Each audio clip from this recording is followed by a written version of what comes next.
Watch this.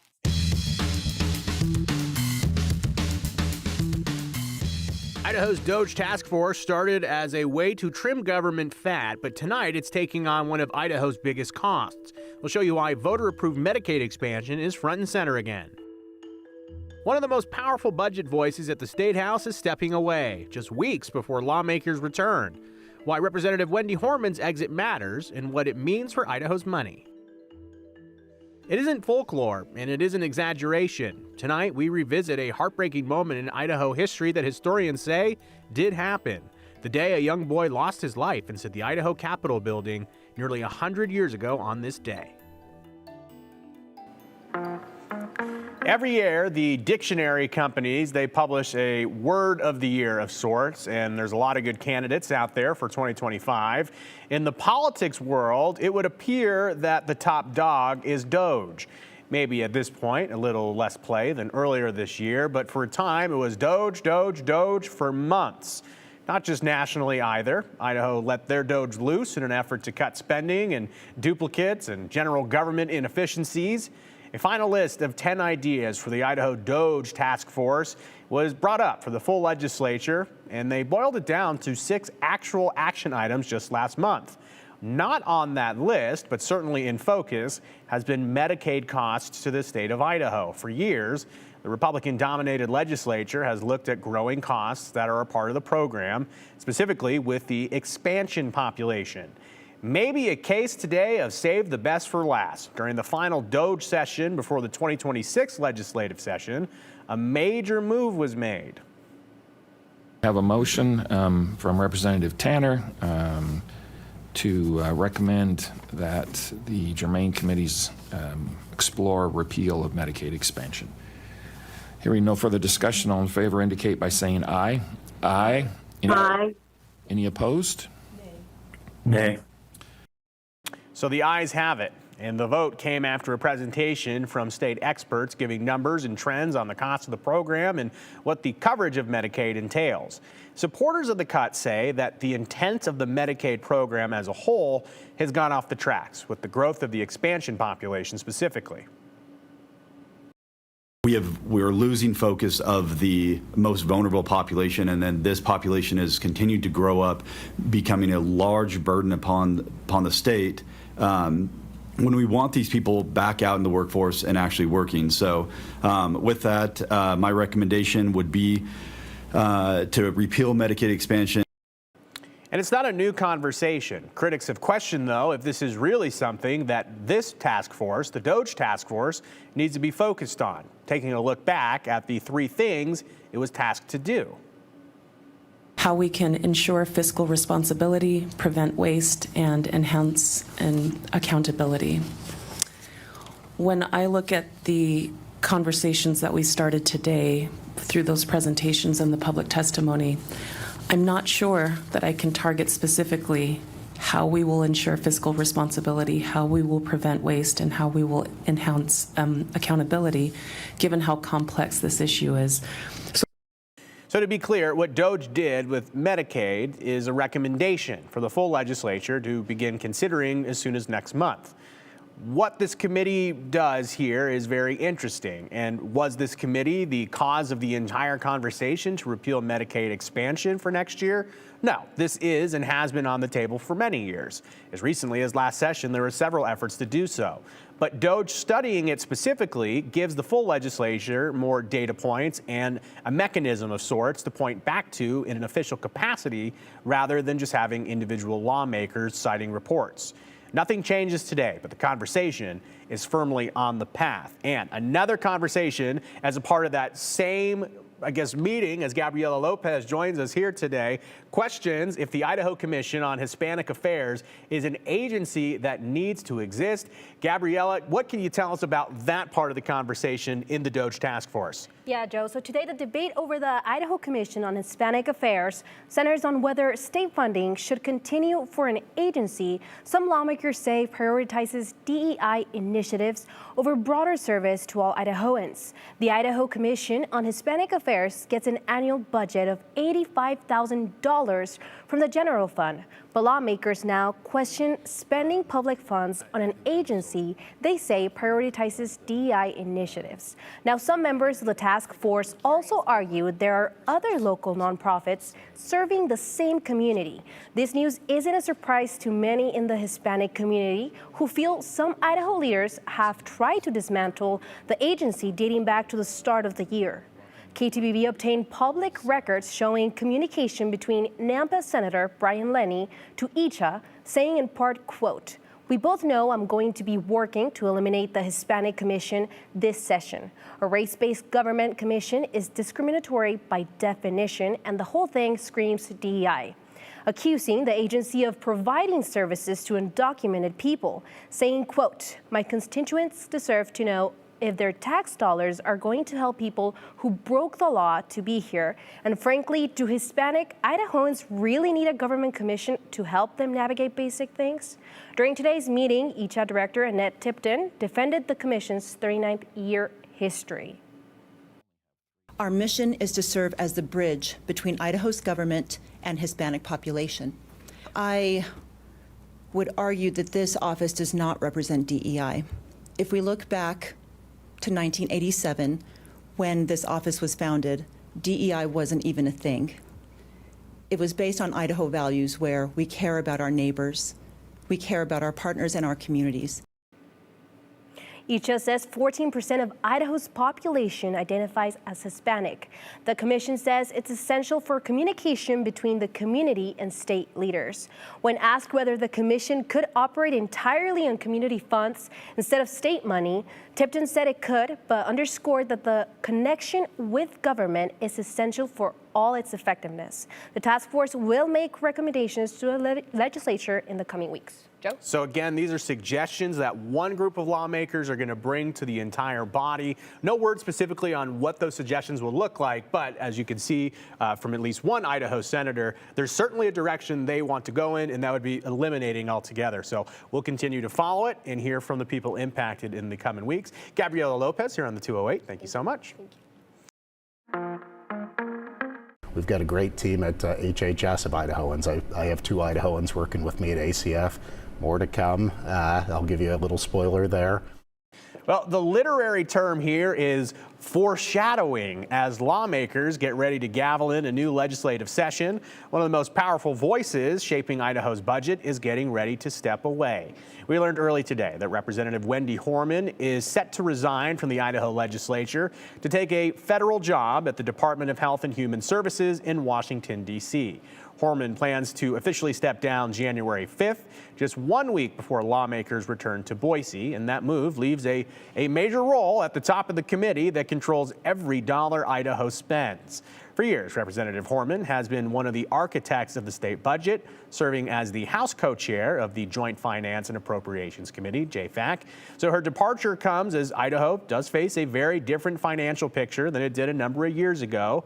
State budget projections in recent months show a deficit, and I should say a projected deficit, and an even larger gap looming in the years ahead.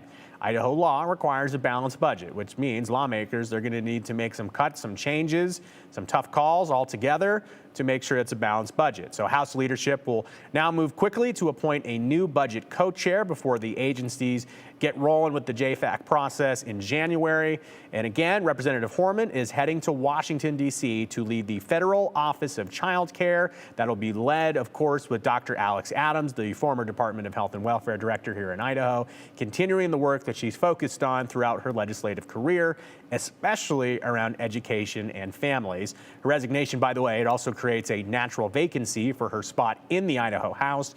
So local Republicans in Bonneville County, they will submit names to the governor, who will appoint a replacement to serve through next year. All of this adds up to a fast-moving moment at the State House, a leadership shuffle, a tightening budget, and big decisions coming fast. The legislative session will begin January 12th, and whoever steps into that budgeting co-chair role, they'll have to hit the ground running because time is ticking. All right, it's time for the 411 from around the state of Idaho, the 208 as we call it. We'll start up in North Idaho, where a Kootenai County jury has weighed in on what happened during that chaotic legislative town hall at Coeur d'Alene High School earlier this year. You may remember the viral video showing security guards for Lear Asset Management forcibly removing Teresa Borenfall from the auditorium there at CDA High School, and the Kootenai County Republican Central Committee that night hosting a town hall that was providing updates on the legislative session. You can see this woman dragged out by plainclothes people. They turned out to be part of that security unit. So yesterday, jurors delivered a mixed verdict for security company owner Paul Tourette. They convicted him on 2 misdemeanor battery counts tied to incidents involving Greg Johnson and Sarah Forsgren, along with violations related to the security uniforms and duties that night. But the jury cleared Tourette of other battery and false imprisonment charges. Deliberations stretched nearly 8 hours over 2 days. Just yesterday, President Donald Trump signed an executive order to fast-track the reclassification of cannabis. If that happens, it would pave the way for the Food and Drug Administration to study its potential medicinal uses. Well, just 1 day later here in Idaho, Attorney General, he's weighing in and he's expressing concerns. AG Raul Labrador and those from 7 other states, by the way, they have issued a joint statement today arguing against the president's order, saying in part, quote, "We all believe the science surrounding marijuana, which has become only more clear in recent weeks, properly establishes it as a Schedule I drug, and we have seen firsthand the harm the drug has caused in our communities. Cannabis is currently classified as a Schedule I drug, putting it in the same category as heroin, ecstasy, LSD. The Trump administration is looking to reclassify it as a Schedule III drug, which would put it in the same category as things like Tylenol with codeine, ketamine, and testosterone. It's also worth noting that Trump's executive order, it does not legalize cannabis nationwide. That conversation continues. Okay, an interesting this day in history. If you've ever walked through the Idaho State Capitol building, maybe you've heard a story. One about a child who fell from the upper floors. This is decades and decades ago. And for years, this story specifically, it's been whispered about, exaggerated, sometimes dismissed as an urban legend or a Capitol ghost tale. But this one is true. On this day in history, about 100 years ago, a 9-year-old Boise boy named Grant Ward lost his life inside the Capitol building. And he wasn't visiting, he was working. He was delivering newspapers to offices on the 4th floor on a quiet Saturday afternoon in 1926, when the building was nearly empty. According to the Idaho Statesman article written 99 years ago, on this day, he decided to slide down the wide marble banister in the rotunda, but on a curve, he lost control, falling more than 40 feet, striking a display on the ground floor. He died less than an hour later on the way to the hospital. For generations, the story has taken on a life of its own, and some say it was a man, not a child. Others claim there was a nefarious push. Some stories, even the most persistent rumors, is that his blood is still on the marble floors. But Capitol staff say that reddish marks that people point to, it comes from iron within the stone itself, slowly rusting over time. So the truth, though, is no less heartbreaking. This wasn't a ghost story. It was a real family tragedy that forever changed the people who loved him. And the loss cast a long shadow, especially during the holiday season. Today, Grant Ward's story still draws questions from visitors when they go and tour the Capitol, but now it's grounded in history, not hearsay.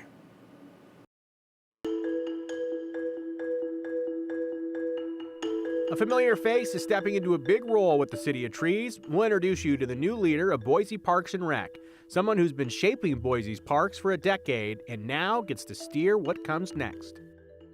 Here's a part of the show that you get to help shape. See something interesting on our show? Tell us all about it. Send us a text, 208-321-5614. Include your name and hashtag the 208. Clean, concise, and a little funny is the best way to get it featured at the end of the show.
If you think about the city of Boise, what comes to mind?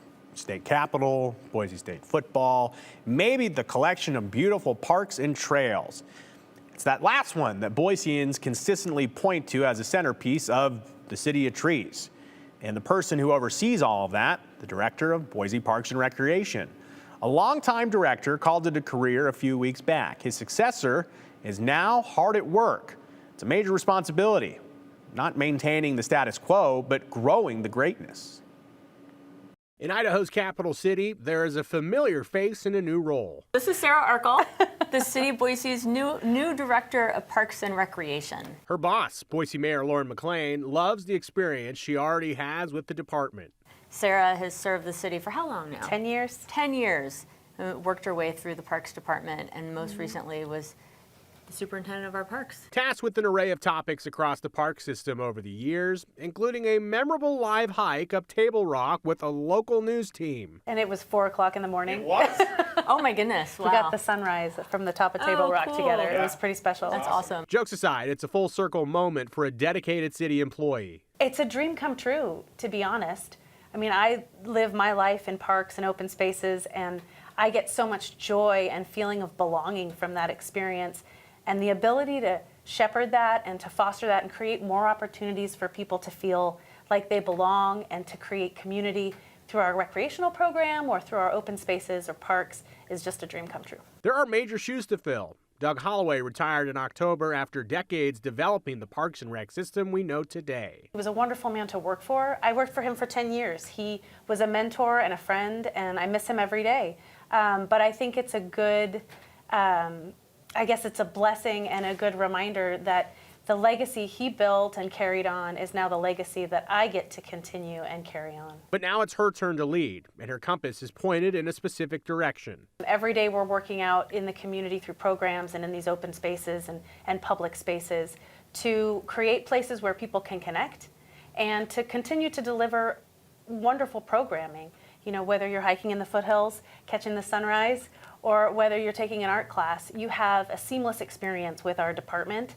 And I am so excited to keep that moving forward. The people of Boise will tell you, parks are a primary focus. I gotta say, anytime I go travel, and sorry to people that don't live in Boise, and I hear, oh, you should go visit our Greenbelt, or you should go see our parks. And I get there, I'm like, oh, you should come to Boise.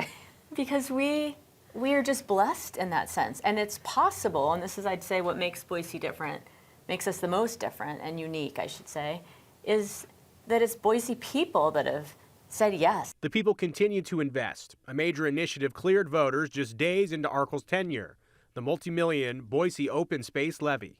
Nothing says shared common purpose like 80% of the electorate deciding to vote to tax themselves to enhance public spaces and pathways and our work in natural habitats. It gave me complete confidence that the community is with us as we make these choices, and we'll continue to seek opportunities to bring them into that conversation. But it's not just a financial investment. Arkle and McLean note that it's the active participation from the people that make Boise special. This last year, our citizens volunteered and saved the city $1.6 million in maintenance fees. They're showing up to paint picnic tables and help us manage trails. And so I think that commitment, not only just in tax dollars, but also in time spent, is really valuable. Yeah, $1.6 million of taxpayer money saved by these volunteer opportunities. It's about 24 staff members worth of time. So it's funny, by the way, when talking about priorities with Sarah, moving forward, she has heard the people of Boise loud and clear. Pickleball is a key focus.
An avalanche warning was issued today impacting portions of Custer, Blaine, Boise, Camas, and Elmore County, as well as parts of the Central Mountains, because we are still seeing heavy snow on top of an already weak snowpack. We're also seeing some wind-driven snow just from those winds blowing fresh snow around onto this weak snowpack as well. So that threat persists through tomorrow morning. Hopefully, our showers should die down in just a couple hours. We're looking at things shifting to south central Idaho by 8 p.m. or so. Overnight, we're looking pretty dry. There is a chance of a shower briefly by Saturday morning in Magic Valley, and maybe one quick one rolling through the Treasure Valley. But in general, we're looking very dry for Saturday. If you have travel plans this weekend, Saturday is going to be the time to do so because that atmospheric river briefly shuts off. But by Sunday, we're looking at that widespread rain once again throughout the Treasure Valley, and mountain snow picking up again. That's going to last through Monday. Rain chances last through the entire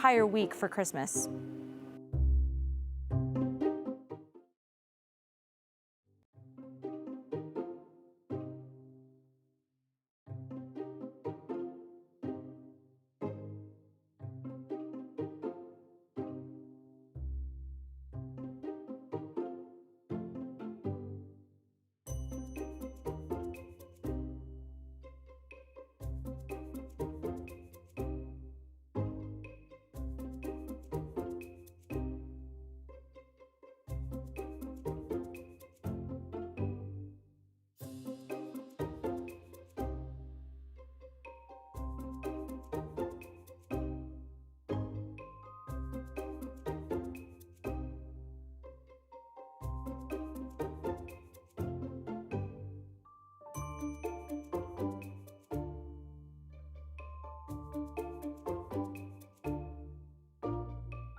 Well, if you missed the news yesterday, Brian Holmes announced his retirement for the 208. So we wanted to share some of the great comments that the folks here in the Treasure Valley had about Brian. This person says, hate to see Brian leaving the 208. I've enjoyed his great reporting and humor. We will miss Brian for sure.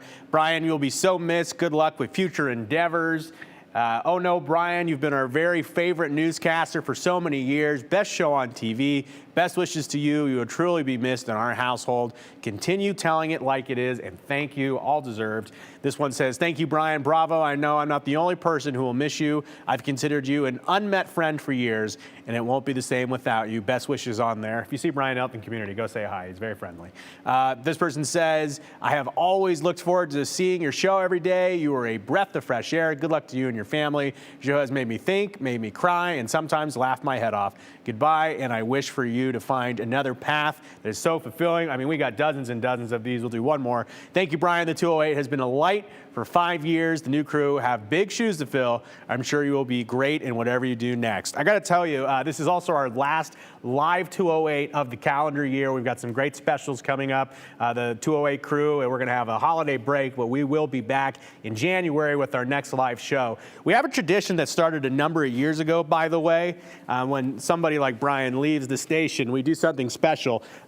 These pants that were gifted to him by a viewer, for some reason, he didn't want to keep them. I think they look just like him. Maybe he needs to have some more vitamin D or something, but these are going to go up in history to a spot that only a very few items have been collected. Let's take a look, folks, at the rafters. Mark Johnson's jacket, Rick Lance's shoes, Larry Gebbert's khakis, and soon to join him, jeans with Brian's face. Thanks for everything, Brian. Continue with us and watch free now on the KTVB Plus app everywhere you stream.